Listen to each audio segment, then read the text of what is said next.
I think about my buddy Sean Hannity, when I think about my other buddy Chris Cuomo, when I think about the greatness of a Joe Rogan and others, I think that there are a myriad of ways where I can end up having a very profound impact on the world of politics and the political apparatus that exists in our nation, in the United States of America. Look, I got no problems with the brother, and I'm not trying to hate, okay? But, I mean, saying the first thing he'd do is economics. What does that mean? What's the policy behind economics? He said he checked with his pastor. I think it's more likely that he checked with his publicist. But it's okay. It's okay. You've had a complete personality transplant. Other people in the Democratic Party are right. We lost badly. People have made their voices clear that they don't like the wokeism, they don't like the cancel culture. And if we, the Democratic Party, continue to say, actually, we're going to force it down your throats, you're going to like them no matter what, we will continue to lose and Donald Trump will continue to thrive. Stephen A. Smith has been touted as a presidential candidate by almost everybody, the New York Post, CNN, Fox News, even the current president himself. He calls himself an independent who leans left, but says the Democrats have, in his words, ravaged the United States with lies, woke culture and fear-mongering.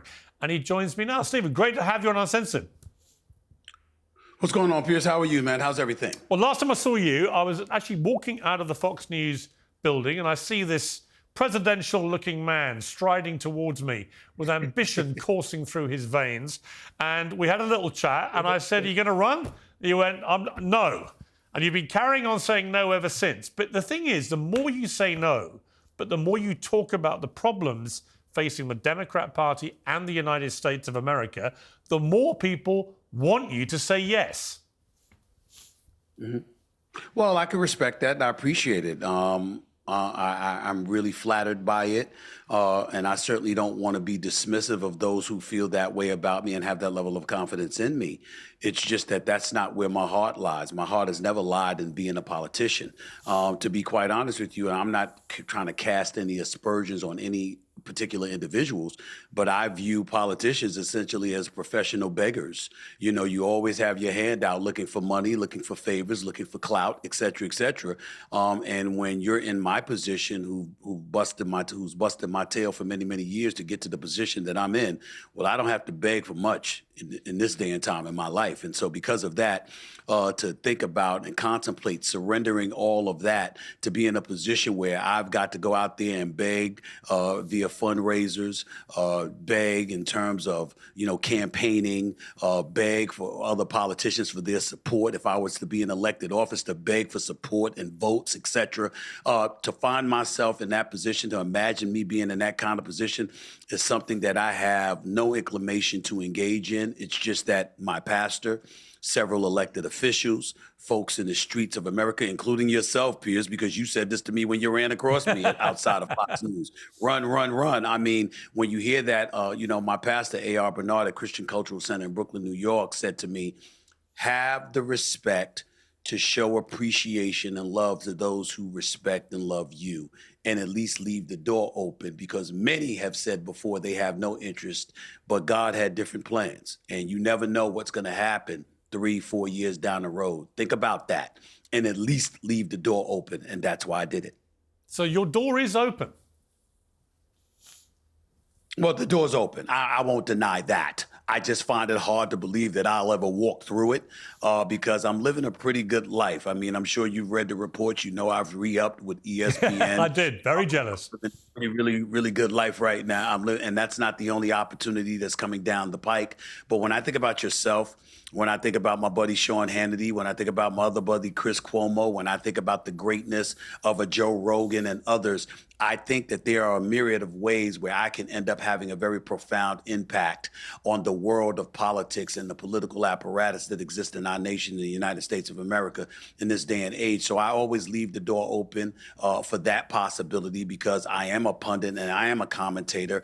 I have been a journalist for decades, et cetera. So that's right up my alley. I'm not fading away by any stretch of the imagination in terms of being involved in all of this. But if I had the choice of doing what I do for a living, even in the political stratosphere, as opposed to being an actual elected official, I would choose the former instead of the latter as an elected official. You know who you sound like, Stephen? You know who you sound like? You're presenting a picture of someone who's not a conventional politician, who's been a significant television star for a long period of time, who loves sport, who's rich and has just done a fantastic deal. Congratulations. So doesn't need the money. You sound very like somebody else I spoke to a few years ago who was toying with the idea of entering the political arena, and nobody thought he had a chance. And he's now been elected president of the United States twice in the last 10 years, and that's Donald J. Trump, because he was very different as well. And when I watch you, and the reason I genuinely think you should think about running is when I watch you, you don't speak like a normal politician, but you do articulate a view for what your country to be, which I think is really resonating with people. And what the Democrats in particular are crying out for is somebody who's a good communicator, who understands television as a medium so can articulate their vision for the country, and who could probably give Donald Trump a bloody good run for his money. And it won't even be Donald Trump that you have to give a run to the money to, because he'll be gone by the next election. And it just begs the question. Yes, you could carry on being Stephen A. Smith. You could carry on earning a ton of money doing what you do brilliantly because you're the best at what you do in America. You could do all that. And Donald Trump could have carried on hosting The Apprentice and selling skyscrapers. But he decided not to. He saw a bigger calling, and the Democrats are desperate for somebody that can come through. And I don't see anybody else out there, honestly, that is able to articulate themselves like you are.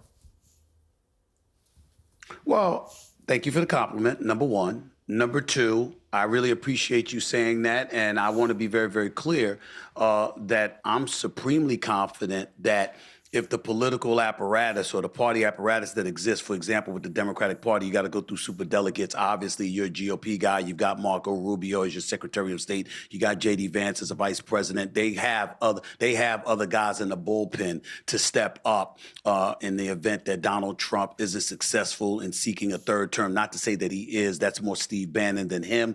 But you never know with Donald Trump. The bottom line is they've got their bullpen set. The Democratic Party doesn't appear to have that. Am I confident that, barring the bureaucracy itself getting in my way, could I win? You're damn right. I believe I can beat anybody. I really, really feel that way. But the question is that it's not about whether or not I could win or lose. It's about what plausibly can you get done? When I look at the president in the office right now, you're very fortunate to have the House and the Senate at this particular moment in time. The Democrats are in a position, since they don't have the White House, they don't have the House, they don't have the Senate, they don't even have the Supreme Court. All they do is amount to whistling in the wind at this particular moment in time. That's why the midterms are so important, because they're going to need to win the midterms in order to position themselves to really, really make a difference. But I think about 435 elected officials in the House. I think about the 100 senators. And I'm saying to myself, Piers Morgan, as a person who's never been a politician, who's never aspired to be a politician, what chances do I have of pulling off a consensus where I'm getting people to see my way of thinking? I see resistance on both sides of the aisle. I don't like some of the things the Republicans are doing. What's the chances of me pulling off getting the GOP to see my way of thinking? I'm not sure how successful I'd be in that. When I think about the Democratic Party, I am completely and diametrically opposed to the fringes on both sides. Obviously, in this particular situation, the progressive left. I know a lot of Democrats who are centrist. I think that they exercise common sense. I think when you think about the Andrew Cuomo's of the world, the former governor of New York, now running for mayor of New York City, he has shown a willingness to cross the aisle and work on both sides, an ability to get things done. Before his controversies, he was about to be a 4-term governor. I think about Josh Shapiro in Pennsylvania and the outstanding job his constituents believe that he has done. He's an individual that I've interviewed and I'm incredibly impressed by. Wes Moore, I think, is a star in the making. He is the governor of Maryland. And I've spoken to him and we've cultivated a friendship with one another where I'm incredibly confident in what his abilities are. But none of them necessarily at this moment in time resonate with the national audience in a way that makes you say, okay, they could be the Democratic nominee. Do I believe they should? Yes, I believe they should. They're certainly more qualified than I could ever hope to be. But the chances of them resonating on a national scale within the next couple of years, I don't know, because there's so much dissension within the Democratic Party. I'm just opposed to the extreme left. I think it cost them the election against Donald Trump. I don't view him as winning. I view them as losing. They lied about the capabilities of Joe Biden, tried to hoodwink the American public into adopting that, basically guilted you into supporting him, because if you didn't, what kind of a human being could you possibly be? We're talking about woke culture. We're talking about cancel culture. I've heard you decry those things and speak against those things for years now. And I've completely sided with you 1,000% on your position against those specific issues. But I want to emphasize, they're not the entire Democratic Party. They're not even a vast majority of the Democratic Party. Yet somehow, inexplicably, they were able to hold the Democratic Party hostage over the previous years, which is what I believe propelled Donald Trump back into office as the 47th president. If you're struggling with sleepless nights and exhausting days, you might want to try Beam's Dream Powder. Beam is proudly founded in America and run by people who value hard work, integrity, and delivering results. It's a healthy nighttime blend packed with science-backed ingredients to improve your sleep, so you can wake up refreshed and ready to take on the day. Dream is a powerful blend of all natural ingredients: reishi, apigenin, L-theanine, melatonin, and magnesium. It's designed to help you fall asleep and to stay asleep.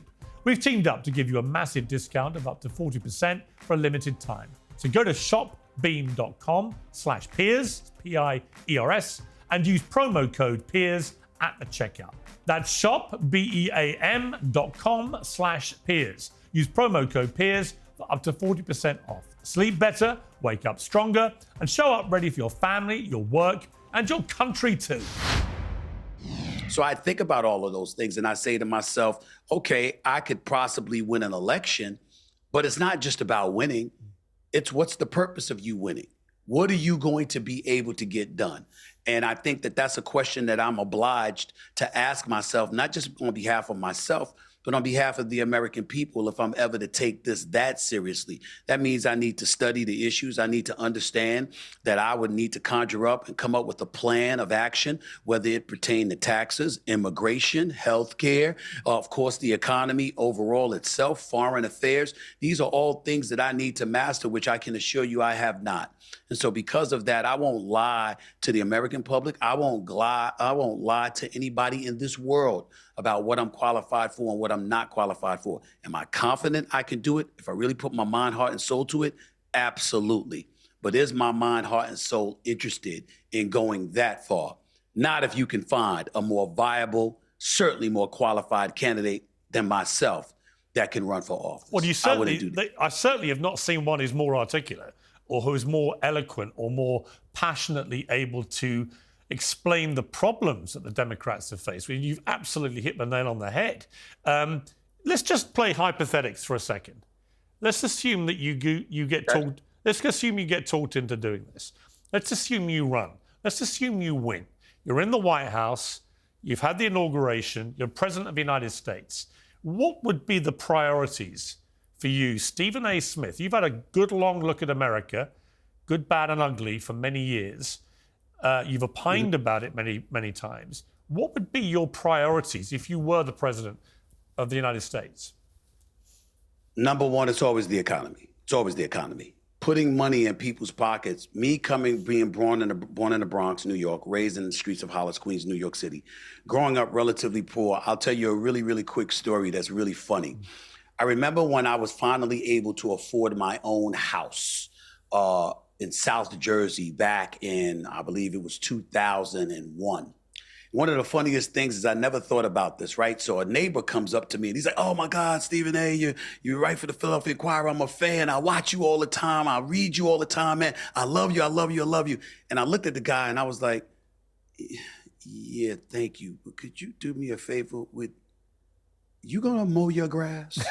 Because his grass was like 6 feet high, and it was very sloppy, and I did not like that. And why? Because when you own a piece of property, you pay attention not just to your property, but to the neighborhood, because the neighborhood can bring down the value of your property. Why am I telling that story? Because when you have something to lose, you recognize what you've gained. And as a result, your whole level of thinking evolves and you approach things a bit differently because you recognize, Piers, that you have something to lose, that you worked very, very hard to accomplish, establish, and ultimately sustain. So, prioritizing the economy, particularly as it pertains to the middle class, which is the lifeblood of this country, that would be priority number one. When I think about immigration, that's up there because you certainly wouldn't have open borders under my administration. I can assure you of that. Would I be looking to deport everybody? No. Certainly we're going to deport criminals, but we're also going to have to engage in some level of deportation because you do have it, maybe not as flagrantly as the Republicans try to come off as, but it's definitely been debilitating to this country to some degree. And we knew that because Barack Obama himself stated that on many, many occasions as he was running for office. And then when he entered office, before he departed, he was considered the deporter in chief because he deported 3 million migrants. It was him that did that. I saw you point that out in the past as well. He deported more people than Trump. So if you didn't have a problem with him doing so, you certainly can't complain about Donald Trump doing it. Number three, when we're talking about foreign affairs, when I think about wars like Ukraine and Russia, when I think about Israel and Hamas and et cetera, I think about all of these things. And obviously you're going to work. I wouldn't be a nationalist. I appreciate America first having that mentality, but not at the expense of alienating most of the world against us. I believe in being a globalist as opposed to a nationalist. I believe in making sure that we ingratiate ourselves and cultivate friendships because I think that leads to less war. And I think economically that can serve to benefit you. So when you look at Trump and these tariffs, of course he makes a point when he points out we're getting hosed.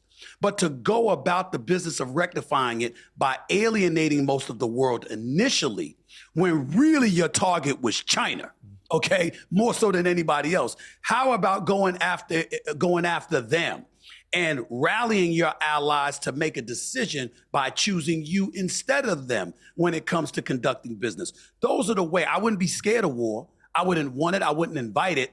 But I believe you operate from a position of strength. You want to make sure your military is strong and whatever. So a lot of these sound like conservative views, but it's conservative views that were also adopted by Democrats who were centrist that recognize while you don't have to tilt all the way right, you certainly are not interested in tilting all the way left either. Moderate, being somebody that has an alternative point of view that recognizes the fact that both extremes don't work for us, that would basically be a Stephen A. Smith administration because that's how I live my life. I run across racists. I run across people from my own community that can be bigoted in their own way. I don't think either is right. Piers Morgan and I don't have to agree. But if he respects me and I respect him, why can't we have an intelligent conversation challenging one another on ideas, knowing that we're open-minded enough to say, you know what? He might have a point on this issue. I think I won on that issue, but I think he's got me on that issue, and govern that way. Because when you do so, the American people and the world itself is going to be significantly more comfortable because they recognize that you're working together. So because of that, you're exploring all ideas, which means everything was considered before decisions were made. And that's when you have peace in the streets. When you focus on those things with that mentality, as opposed to being dogged in your ideological tilt where you're not willing to negotiate and discuss and compromise with anybody. I can't vote for you, even if I wanted to, but that kind of speech would have me racing down to a polling booth. That's why I think we are going to see you run at some stage, because you've got the passion. And you come at this exactly the right place, which is the extremities on the right and the left. They're unelectable extremities. What most Americans are like is actually they're more centrist. That's the reality. It's the same in the UK. It's the same in most countries, actually. I'll answer the question by this way. I'll give you a headline. the contract that I have right now, the things that I'm doing, if there was a way for me to still do that and earn my money while running for president, that would be a different story. then you'd have my curiosity. Well, I have a better idea. I have a better idea. But I'm not giving up my quality of life to run for election. You've made enough money. I have a better idea. What would happen is to guarantee that you could do this without worrying about your current employment scenario, I would, with the ultimate sacrifice, step in and replace you in your current job on your current salary and allow you the freedom to go and run the country. What about that? Yeah. Studies show that strength training burns more fat than cardio alone and is critical for maintaining muscle mass and bone density as we age. Jacked Up Fitness has the perfect tool. The Jacked Up Power Rack Pro is the ultimate all-in-one home gym system for a full body workout, and you can do it in your spare room or garage. I'm delighted to say I now have one myself. So if you're new to strength training, there is a whole library of full body video workouts. You just press play and you follow along. With top quality equipment and first class content, Jacked Up Fitness makes your fitness goals accessible and convenient. We've teamed up to give you 10% off the Power Rack Pro. Visit getjackedup.com to sign up for the free program and use promo code PIERS, P-I-E-R-S, for your discount. That's getjackedup.com. I mean, like I said before, my quality of life is very, very important to me. I'm not surrendering it, Piers. I'm not doing it. I'm not doing it just to run for elected office, and having to deal with hundreds of elected officials who have their own individual agendas, who may be devoid of the passion, devoid of the conscience, devoid of the commitment to making America as whole as we can possibly be. I'd have to know that I'm good to give up all of that to deal with that kind of stress in my life. I just can't see it. But again, I promised my pastor, I promised the elected officials who approached me, I promised a lot of folks that rolled up on me in the streets and still do more so each and every day. I promised them that I would leave the door open. That's what I do. But I'm incredibly happy with my life. I'm incredibly happy with my career, where it's going. I got stuff that I can't even announce yet that's coming down the pike on top of what I'm doing for ESPN, where I intend to make some significant noise. I'm not fading away from this political stratosphere at all. I just seriously doubt it will be as an elected official. That is the most long-winded way of not saying no I've ever heard, Stephen A. Smith. Thank you.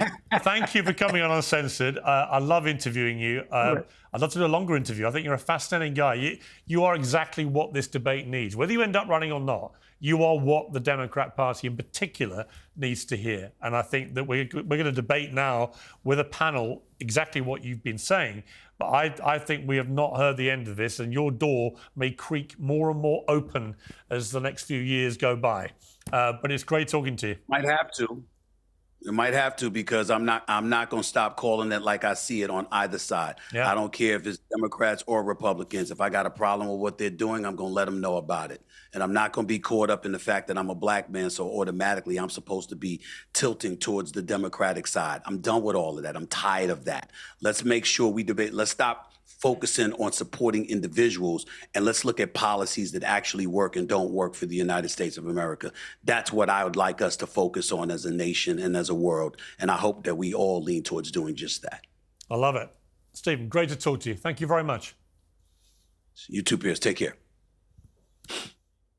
So what should the Democrats do other than try and persuade that guy to run? Well, to debate this, I'm joined by journalist and political commentator Geraldo Rivera, the former independent candidate for president, Cornel West, Democratic TikTok commentator Harry Sisson, and back for more, founder of the Young Turks and former presidential candidate Cenk. So welcome to all of you. Geraldo, every time I listen to Stephen A. Smith talk, I'm more impressed by him. And although people say, well, he's got no experience. Well, Trump had no experience. He's won the White House twice.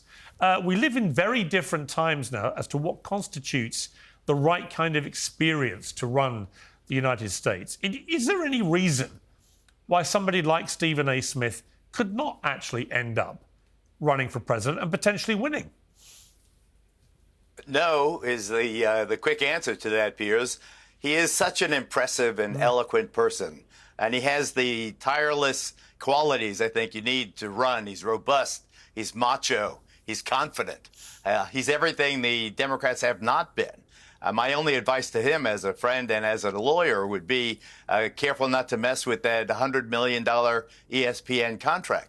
I think he can do it. Anything short of a formal announcement should be clear. And if I were him, I would tease right up to the final moment, years from now, a couple of years from now. And then if the feeling still is as positive, the buzz is as optimistic as it is right now, you can announce he could do it. He could do it. So could Josh Shapiro. You mentioned the governor of California. I think Gavin Newsom, the governor of California, more controversial, but I think he's got it.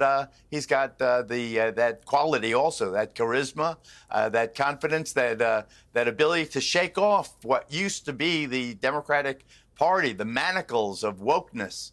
And political correctness. They have obviously not worked. Let's cast them aside. Let's go for pragmatic idealism. I think that's what Stephen A. Smith embodies, and I think that's why his teasing this candidacy, as unlikely as it may appear now, 3.5 years out, is so enticing. We have to shake off. The Democrats have to shake off. They have to do what the Republicans do. They have to find Trump. They have to find Trump too. They have to find someone who has that ability to project. Not only will I take care of you in terms of your security, but I will give this economy a boost. I will raise this, this rising tide, lifting all boats. I think they've got to change absolutely what they have done. Obviously, it's been disastrous up till now. Yeah. I mean, Harry, you've backed pretty much every Democrat loser imaginable. Do you not, when you listen to, well, you can look bemused, but you put yourself wholeheartedly behind Joe Biden? I like Josh Shapiro and Gavin Newsom. They're all pretty. No, I'm talking about the people right you now. publicly backed who then got completely shellacked, like Biden, Kamala Harris, and so on. I publicly backed Shapiro. Okay. But do you not, though, when I listen to Stephen A. Smith, because I don't think the old, you've got to be politically experienced stuff matters anymore. Trump's just destroyed that narrative. You don't have to. You just have to be charismatic, a good communicator, and have a good message that resonates with people. You can then get people around you that can do the political hard yards if you want to. What I liked about what he said and the passion and eloquence that he delivered it with was he completely gets the problem the Democrats have found themselves in. They've been hijacked by the woke left. And you're seeing people, even like Gavin Newsom, racing back to the centre ground because they realise that the woke progressive left arm of the party has got to be let go. Piers, I actually agree with everything you just said, and somewhat disagree on the experience. I think that when it comes to running a campaign publicly, I don't think the American people value the being a senator for X amount of years, being a House member for X amount of years as much as they did prior to Trump's years. But I think that when it comes to doing the job, the experience does still matter if you want to be a good president. But look, if your goal with your interview with Stephen A. Smith was to make him sound like a viable candidate, I think you were very successful, Piers. Yeah. I think you're right that he sounds authentic. I think you're right that he sounds pragmatic. I think that you're right that he actually diagnoses the problems in the Democratic Party, which is, I think, as you mentioned, Gavin Newsom has correctly pointed out, we're so quick to attack people who don't 100% align with us. We're quick to attack people who are not as progressive as we want them to be, and we push them to the Republican Party into the arms of Donald Trump. So, no, I think that in modern day America, 2024, 2025, and the 2028 election, I think Stephen A. Smith could absolutely be a viable candidate. Will he win? We'll see if he runs first. Would you say, Harry, you've been de-woked? Have I been? It's a good question, Piers. I don't think I've been like de-woked. You've had a complete personality transplant. You've just. It sounds like wokeism has been sucked out of you. No, Piers, I think that people like yourself and Gavin Newsom and Bill Maher and other people in the Democratic Party are right. Like, we lost badly. We lost the House, we lost the Senate, we lost the presidency, and things won't change unless we change. So people have made their voices clear that they don't like the wokeism, they don't like the cancel culture, they don't like the progressive left, they don't like the far left policies. And if we, the Democratic Party, continue to say, actually, we're going to force it down your throats, you're going to like them no matter what, we will continue to lose, and Donald Trump will continue to thrive, and J.D. Vance or Marco Rubio in 4 years from now will be the next president of the United States. Cornel, I mean, do you agree with this? I mean, look, I've written a whole book about the woke rampage. I wrote it 3 years ago. I called it Wake Up. It was a clarion call to my fellow liberals to wake up before it was too late.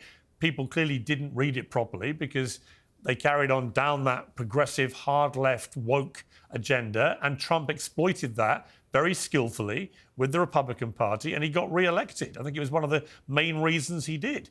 But do you think the party should abandon all of the wokist stuff, or do you think it should just be realigned? Let me first say a word about Brother Stephen Anthony Smith, though. He's a highly talented brother. I love and respect his pastor. He's been there in East New York now for almost 40 years. He was a member of the Black Panther Party early in his life. And then he himself moved very much to the center, but he loves his people. I'm talking about Brother Bernard. I've been at his church on many occasions. But for me, you see, Brother Pierre, that I disagree with the framework that you bring. You see, I don't think it's a bad thing to be woke about poverty. It's not a bad thing to be woke about genocide in Gaza. It's not a bad thing to be woke about the organized greed of the 1%. Those are issues of moral and spiritual substance. So it's not just about popularity. There's got to be some integrity here. It's not just about political expediency. The vast majority of Germans were for Hitler. So what? They were still wrong. They were still immoral. Where does truth come in? Where does truth and integrity come in here?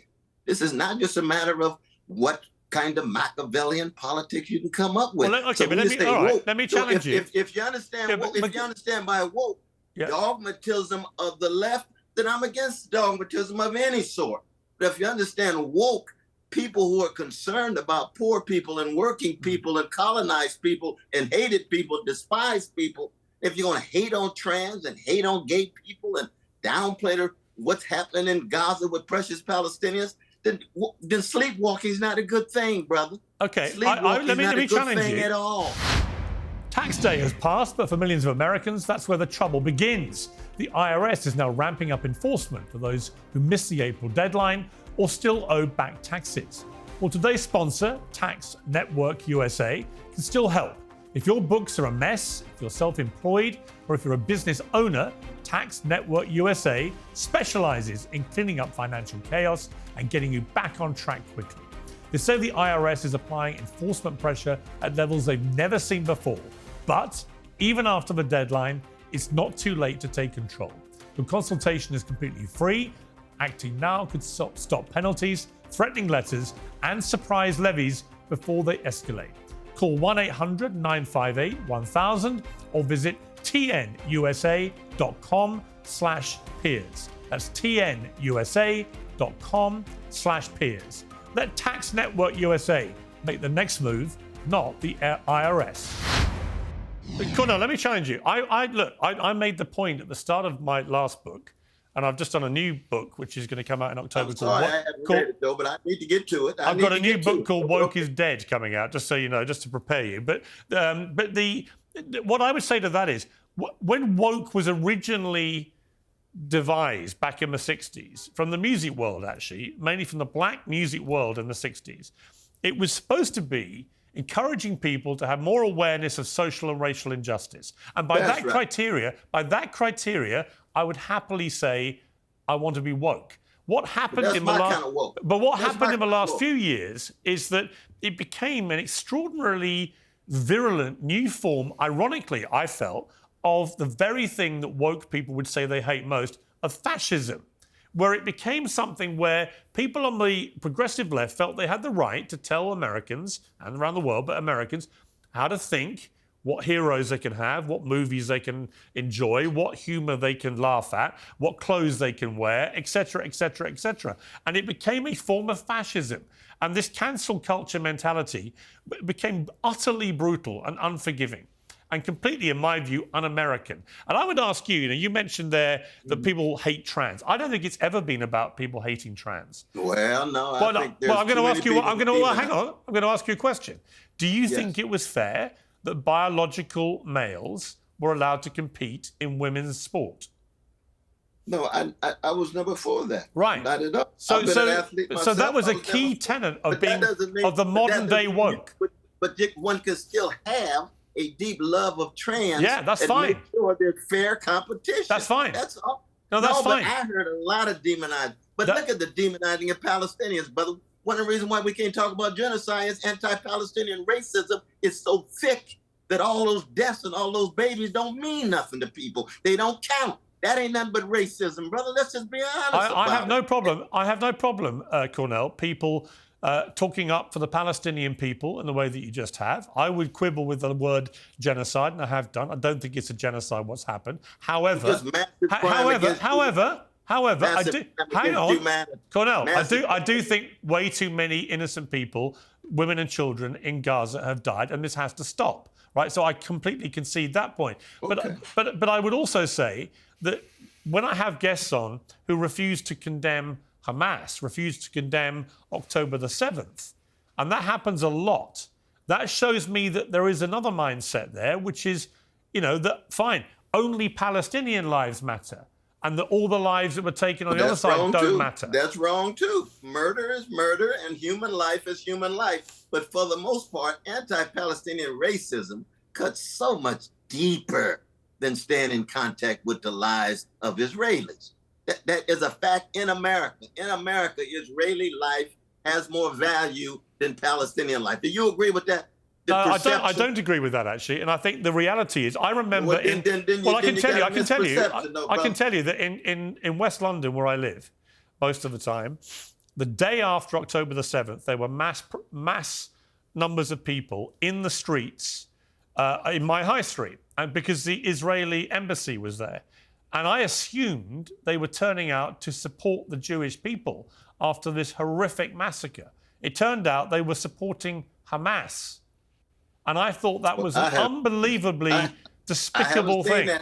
I haven't seen it. I haven't seen it in America. All the encampments I was blessed to be a part of, nobody got up and gave speeches talking about how wonderful Hamas were.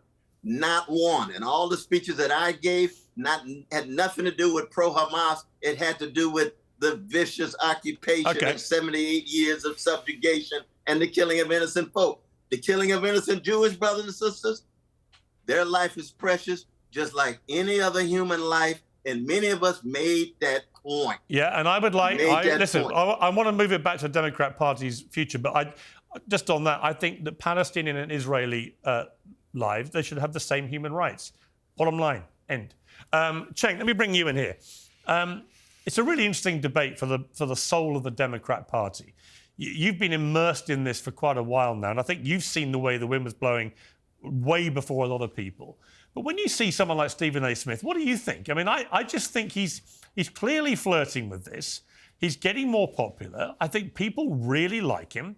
He's articulate. He's intelligent. He's strong. I see him standing up to LeBron James and stuff when they have spats or whatever. He's clearly got a fearless streak in him. Why not Stephen A. Smith? Yeah. So I want to have a clarifying conversation here, and I want to offer you a better celebrity than Stephen A. Smith. Look, I got no problems with the brother, and I'm not trying to hate, okay? But, I mean, saying the first thing he'd do is economics. What does that mean? What's the policy behind economics? He said he checked with his pastor. I think it's more likely that he checked with his publicist. But it's okay. It's okay. God bless, to each his own, okay? So I'll get to the celebrity in a second. But, guys, there's three wings of the Democratic Party. It's driving me crazy that you all are talking about it in a way that makes no sense, and you lump in people that don't belong together. I get why. But so the three wings are what you guys keep talking about, radical left, woke left, whatever you want to call it, right?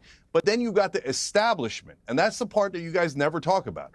So that's the Kamala Harris, Joe Biden. They're not woke. That's not their problem. Their problem is that they were elitist, served the donor class, or establishment figures. Hillary Clinton, same exact thing. Hillary wasn't woke at all. She was just establishment 101. Those are two different problems. Then there's a third wing that I'm in, which is economic populism, that Ro Khanna's in, Nina Turner's in.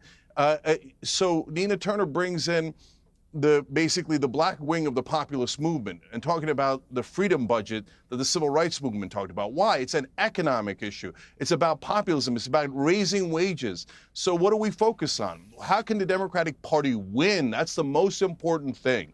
So higher wages, lower drug prices, lower housing prices, paid family leave, anti-war, money out of politics. These are all Democratic policies that are all intensely popular, over 2/3 for each one of those things. So, we talk about, Stephen A. Smith gets a lot of airtime. He does, but why? You guys mentioned Wes Moore. Wes Moore's an incredibly charismatic guy. I'm not sure that's the candidate that I want, but I'd be open to it. But he just doesn't get enough airtime, right? Same thing for Ro Khanna, wonderfully articulate. Geraldo's complimented him in the past, and he's a really smart guy. But not just that. Then we've got some real populists like Richard Ojeda running in North Carolina 9. And he served 24 years in the Army, ain't nothing to do with woke. It's about delivering for the average American. But Piers, if we want to be obsessed with celebrities, why not Jon Stewart? Jon Stewart's the only celebrity who's actually gotten a bill passed when he wasn't even in Congress. It was spectacular. It was amazing. If I could take Stephen A. Smith's hype and his chutzpah and the way that he gets out there and runs to the spotlight and put it on Jon Stewart, we'd have a winning combination. But you know what I would say to that? And it's interesting. I love Jon Stewart. But I think if you walked around with Jon Stewart and Stephen A. Smith in LA or New York, you're right. Okay? The smart crowd would all rush up to Jon Stewart. You're the Messiah. If you took them both down to Florida, to Texas, to Alabama, right, to Middle America, if you took the pair of them down there, it would be the other way round. You would see the people on the streets resonating far more with Stephen A. Smith than they ever would with Jon Stewart. Jon Stewart, in a way, is a kind of elitist himself. I mean, he's brilliant, but he's part of the elite comedic establishment. He is. Come on, he's a multimillionaire comedian. But then why isn't Stephen A. Smith elitist? No, you can't have because both ways. I think the sport, you can't in a way, say that Jon Stewart's elite tell you because why, he's a in a celebrity, way, if but Stephen A. Smith isn't elite, even though he's a celebrity. I think that the doesn't thing make any sense. Because he commentates on a sport which is about as far from elitist in terms of where most of the players come from that you could imagine. Right? Because they're mostly working class Americans. There isn't one thing Jon Stewart has done that's elitist. There isn't one thing. No, I think by definition, if you're part of wonderful people, I would say if you're part of the New York elite comedic TV set, you are by definition part of the media establishment. Let's put it like that. How is Stephen A. Smith not part of the TV set? I mean, the man is glued to the TV. And why are we having a conversation between Stephen A. Smith and Jon Stewart? Because I think they're very different. You know what? Let me ask the biggest TV star. Let me ask the biggest TV star of the four of us, of five of us, and that is. Sorry, Cornel, it's not you. David Chappelle to run. He got some good, Ellen. I'm going to ask Geraldo, who is by far the biggest TV star of the five of us. Geraldo, Jon Stewart v. Stephen A. Smith. Your thoughts? I like Jon Stewart a lot. I think he is brilliant in his comedy, his sarcasm, and I think that's his greatest strength, is his strong suit. But I don't think sarcasm sells the way populism does. Stephen A. Smith has indicated and gives off the vibe. Sometimes it's indescribable. He's from the Bronx. A mystery where it comes from. He's from the Bronx. It's a charisma that Trump has. Trump is Trump is the biggest movie star on earth right now. Yeah. He's charismatic. He's magnetic. He's someone who I think that he's survived these 100 days, sometimes catastrophes of his own making, but he has emerged. He had the great meeting with the Canadian Prime Minister today. I think that I want to add quickly, parenthetically, I also don't want you to exclude Sean Hannity. I think it would be a wonderful candidate for president. And either of the Cuomo brothers, Andrew, the former governor who's now running and is the probable next mayor of New York, and also Chris Cuomo, who I submit was the first to recognize in Stephen A. Stephen A. Smith this possibility, however unrealistic it may be, that Stephen A. Smith might be a viable candidate. But I think the main point that we are all talking about and avoiding is that the Democrats have to shake off what they have done up until now. They have failed utterly. They failed when they did not bounce Joe Biden from the candidacy long before, where it was recognized he was borderline dementia. And I love the guy, and he's only 8 months older than I am. I feel regret that he did not have the grace and the pragmatism to withdraw much earlier. And so the Democrats could have had a primary. I don't think Kamala Harris would have won that primary, even if it was a quick one on a short schedule, if you remember how she bombed the last time she tried. And I think that she's also going to be an awful candidate for governor of California, and the Republicans will have an opportunity there because they see that, for one thing that has not been mentioned, immigration. The Democrats have been so wishy-washy on immigration. They all they do is recite the mantra and the Statue of Liberty, and don't recognize how offensive immigration is. The border has to be sealed, and then you need compassion, you need attention, but immigration is an issue that is that's the elephant in the room. Has not been mentioned, but I wonder what Stephen A. Smith would say about immigration. He's from Queens. Queens has 140 different ethnicities. Well, you know what? He was quite strong about it, and he cited something I've said a lot. He quoted me, which is that actually the biggest deporter in modern presidential times was Barack Obama, who deported over 3 million people, way more than Trump has done. But the left didn't even know. When I asked my liberal friends... Obama didn't gratuitously terrify people. And Obama I think that Trump has done it so unnecessarily. Well, as always, it can be the way Trump goes about it more than what he's actually doing. I mean, Harry, look, there's a lot of names being thrown around here. You represent the young wing of the Democrat Party. Who would you like to see become the next leader of your party? I think there are so many talented people in the Democratic Party right now. But who gets your juices flowing, honestly? I mean, who actually exercises you to think, yeah, that's the one. That's the Bill Clinton that can energize us. That's the Barack Obama. Because they're the two Democrat leaders in my adult life where I've really felt, wow, those two. And I thought they were both rock stars. I don't see a rock star out there. And in fact, the nearest thing I've seen to it is Stephen A. Smith, genuinely. And I think that a lot of people share your view. For me personally, I think folks like Pete Buttigieg, or as we've talked about today, Wes Moore, who is incredibly charismatic. Pete Buttigieg has no chance. No chance. You really think so? No. I think Pete Buttigieg is incredibly smart. I think he's really articulate. I think he portrays himself really well. People are never going to vote for him to be president of the United States. I don't see why not. I mean, he has served. He doesn't have enough charisma. Military. You've got to burst. I think Pete Buttigieg... To win these days, you've got to be charismatic. You've got to have something about you which can carry people with you. I don't see that in Pete Buttigieg at all. I think that his ability to go into Republican spaces like Fox News so consistently and make the case with the Democratic Party is so impressive. There's not really many people in the Democratic Party doing that right now. I think that strategy in and of itself can kind of peel some people who might be Biden-Trump voters or typically a little bit more conservative. Cenk's got his hand up. This guy totally unrealistic. Totally unrealistic, Pete Buttigieg. Yeah. I mean, it's like you heard the Saturday Night Live last week had something on Trump signing presidential executive orders banning biracial ads on TV. There are too many biracial ads with a black husband and a white wife and vice versa and so forth. Pete Buttigieg and his sexuality.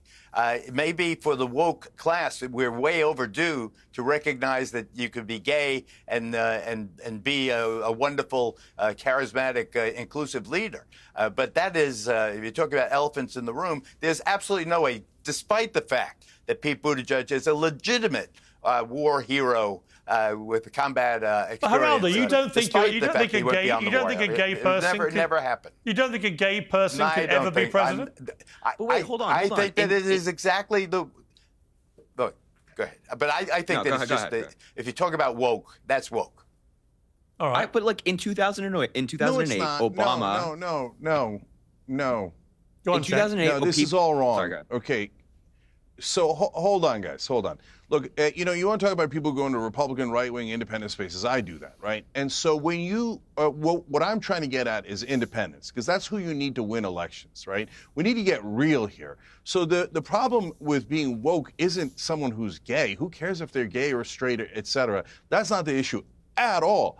So you could say, hey, some of the DEI went too far, the transport stuff issues went too far, but that isn't about being gay or not being Crazy. gay. No, the problem with Buttigieg has nothing to do with that. The problem with Buttigieg is that he appeals to the elites. He's a super smart guy. So when he goes on TV and he talks about how he speaks 6 languages, all the elites are like, yes, Buttigieg, he's so Harvard educated, right? But that doesn't appeal to the average guy. That's not going to win over independents. That's his actual problem. By the way, Andrew Cuomo is also part of the establishment. Sean Hannity is also part of the establishment. What does the establishment always want? Serve the donors, serve the donors. That's the problem with Buttigieg. That's the problem with all those guys. What are we doing as economic populists? Look, I started Rebellion PAC. We're building a team. We're building a team. So you give me any one of those guys and our team is going to win because we've got all these different people in there. Khanna is so strategic and smart, and Ojeda's like a lead pipe. He's a populist. Then you got Nick Hanauer, who's a super smart guy. He's not part of Rebellion PAC or anything, but he's part of our allies. And he's got a middle out strategy. That's an economic model where you give to the middle class. Stop giving to the rich. Okay. Give to the middle class. And the middle class then spends the money, and then it creates a healthier economy. Okay, it's let me bring in. It's smart, and it's also electorally the right strategy. All right, Cornel. But let me agree with my brother Sheikah that I mean, I'm blessed to have a show with Nina Turner on Tavis Smiley's magnificent 1580 talk show in L.A. Brother Geraldo knows Brother Tavis. We both love Geraldo and Tavis, even though Geraldo and I fight on all kind of issues. But Brother Sheikah is right, and Nina Turner is one of the giants in the Democratic Party precisely because she is she has an affinity to Bernie Sanders, who's the best thing that the Democratic Party ever had. Even though he's never in it, he's certainly of it. But the reality is that the establishment of the Democratic Party would never in a million years put up with economic populism. It would never put up with Bernie. It would never put up with Nina Turner. That upsets me, but I recognize that is a reality. That's why I reached the conclusion, and this is why I ran, this is why Justice for All, the party that we're trying to generate, that the Democratic Party is beyond redemption. Republican Party is beyond redemption. No. We're living in a spiritually sick country with organized greed and unbelievable weaponized hatred. And they're both part of a two-party system that is so corrupt. The donors control both parties. People know that 90 million Americans, the biggest bloc, decided not to vote at all. How come? Because they know the system is corrupt. They know it's legalized bribery and normalized corruption and politicized larceny. That's what American politics is. And we have to come to terms with that. That's why the empire is declining. That's why the empire is decadent. That's why they're grabbing for a tyrant, a gangster named Trump. Trump is able to mobilize that fear. Everybody knows he's beneath mediocre. Everybody knows he's corrupt. Everybody knows he's a liar. Everybody knows he's a gangster. That's who he is. God bless him. He's also a graduate of he's also a graduate of the Wharton School. He's also someone who has taken a. What do we mean by graduate? Well, Geraldo, I want to play. This is teeing me up nicely for my final question for you. But Geraldo, I'll start with you because, like a bottle of Chateau Latour from Bordeaux in France, you get better with age. But Trump was talking to NBC and he said Biden was the worst thing to ever happen to old people. Let's take a look. Biden is the worst thing that ever happened to old people. So is that right, Geraldo? Is he the worst thing to ever happen to old people? I think that, just briefly giving a nod to Nina Turner, my Cleveland neighbor, I think that she is absolutely wonderful. And Ro Khanna, one of the best congressmen there is. AOC, I just want to mention her.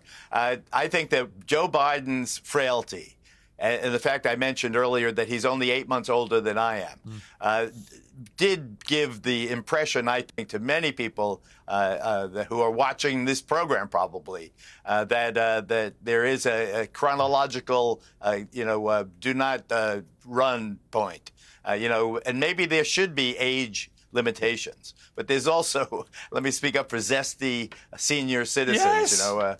I have a very robust life. You know what? Warren enjoy it very much. Buffett just announced he's retiring. He's 94. Rupert Murdoch, who's been my boss on and off for 30-odd years, he's 94, I think. Dame Joan Collins, who I regularly have dinner with, is 92, I think, and looks like she's 50. I don't think it's about age, Cornel. You're another example of a fine wine growing. Have you heard Arthur Rubinstein play Brahms' Piano Concerto number 1 at 87 years old? Yes. He put to shame 27-year-old pianists. And you're showing exactly the same. And Cornel, you're showing. Look at Geraldo. He's looking like he's 55. I don't know what he's And so do you, Cornel. That's the point. I was about to pay you. The mustache. About to pay you a compliment. You are the Rubinstein of political punditry, and long may you last. Harry is the youngest member of this panel. Brother Harry's gonna get old one day. Brother Harry's gonna get old. The wrinkles are coming in already. I can feel it. Yeah. What's your view, Harry? Very quickly. Trump says Biden's the worst thing to happen to old people. I don't even know what he means by that. Is he talking about like policy? Is he talking about public perception? I don't know what he means he's by talking that. about the fact that he was very close to Biden's age, but everyone thinks that Biden was a zombie. Oh, okay. So if we're talking from public perception, then I think that like Joe Biden's age and the American people's perception of Joe Biden at his age certainly probably hurt, your average person's view on like getting older and age. I mean, I guess that's all I can probably say about that. All right, now Harry, I can't let you go without asking you something. It's a little delicate, but you were quite vocal about Trump, and after No. What? I know where you're going with this. Yeah. Piers. I can't ask you a question? No, you can ask me a question. Okay, look. So as you know, in March there were reports that you had allegedly, use that word deliberately, lured several women on Snapchat to share explicit photographs of themselves and circulated online these reports. Is that true? I'm 22 years old. I'm a young guy. I'm still in college, and I'm now in a relationship. I have a girlfriend, but prior to having a girlfriend, I was a single man, and I would live a single life. And there were people I talked to and interacted with, but I guess that's all I'll say about that. I mean, apparently some of the women said that you acted inappropriately. Would you accept that? Oh, no, I would not. So it was always appropriate. I mean, as I talked about in a video I made regarding this, it was all among adults who were consensual. I think those are two very important characteristics. And if those are present, then I think it's not inappropriate. And if it ever was a moment where they were not interested anymore, that's perfectly fine. I'm always of the view that consent is always the number one thing. How did you feel about being at the center of a scandal?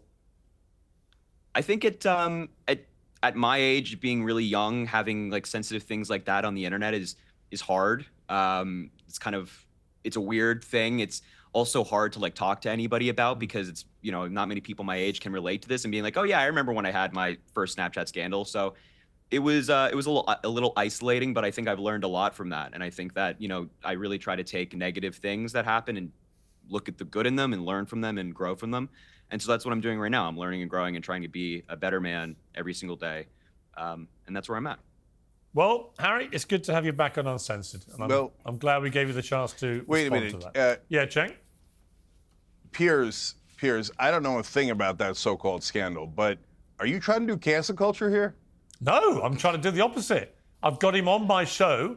I've asked him a question about something that was in the news, and he's answered. It's the opposite of cancel culture. I don't think Harry. I don't think Harry should be. Look, I've survived. If I thought he should be cancelled, he wouldn't be on the show. I've survived 12 different cancel culture things. The mere fact he's sitting here on a panel with you is illustrative that I do not think he should be cancelled. And can I say, I appreciate you asking about this, Piers, and like allowing for a clarification. And I mean that genuinely because it was a weird time to go through. So I mean that. Yeah, listen, I think I had to ask you. You've answered. You've not been back on since it all blew up. I've asked you the question. You've given an answer. That's it.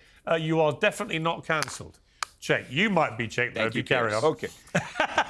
Okay, hold on, Piers. I got a fun prediction. Go on. I don't know what Snapchat is. I got a fun prediction to end this. Okay, you ready? Yeah. Piers, back on the topic and to conclude here, I have a fun prediction for you. I think that at some point you're going to realize that Rebellion PAC is the way to go, and that you, Piers Morgan, are going to join the rebellion. Well, That's my you know prediction. what? As Stephen A. Smith said, I'll keep that door open, Cenk. I never say never at this stage of life. What a great panel. Thank you all very much indeed. And what a testament to age being just a number. It's not about the age, it's about what you like at an age that matters. And all of you in different ways live up to that. So thank you all very much. Thank you, Piers. Thanks. Thank you, though, brother. Piers Morgan Uncensored is proudly independent. The only boss around here is me. If you enjoy our show, we ask for only one simple thing. Hit subscribe on YouTube and follow Piers Morgan Uncensored on Spotify and Apple Podcasts. And in return, we will continue our mission to inform, irritate and entertain. And we'll do it all for free. Independent, uncensored media has never been more critical, and we couldn't do it without you.